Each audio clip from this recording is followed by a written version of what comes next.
Menakar potensi IPO, perusahaan sawit usai keran ekspor dibuka.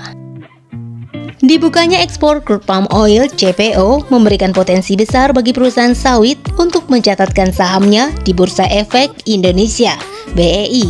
Kebijakan ekspor CPO menjadi angin segar bagi perusahaan yang akan mencari tambahan modal baru melalui penawaran saham umum perdana IPO.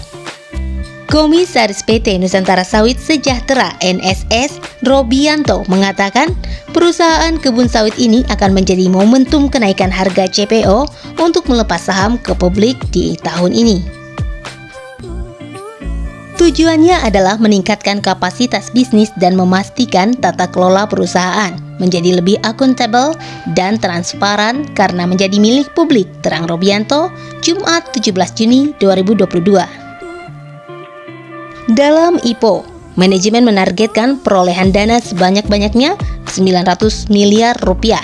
Dana hasil IPO akan digunakan untuk membiayai kegiatan penanaman baru, baik di lahan inti maupun meningkatkan kualitas tanaman plasma petani, serta pembangunan pabrik baru.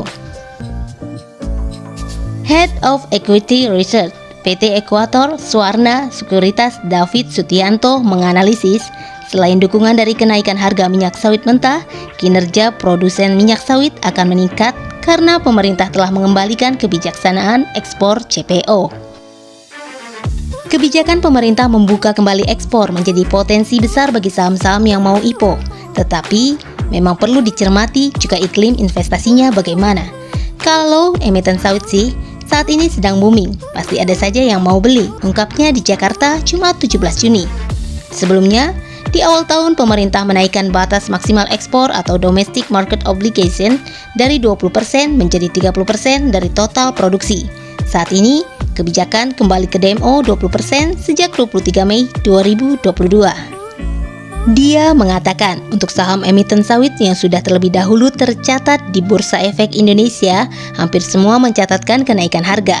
Dia mencontohkan, sejak awal tahun, harga saham PT Astro Agro Lestari Tbk AALI naik dari 9.000 menjadi 12.000 per saham. Saham PT London Sumatera Tbk LSIP menguat dari 1.100 menjadi 1.200 per saham. Namun, David mengemukakan, kenaikan harga saham emiten sawit memang tidak sebesar kenaikan harga CPO.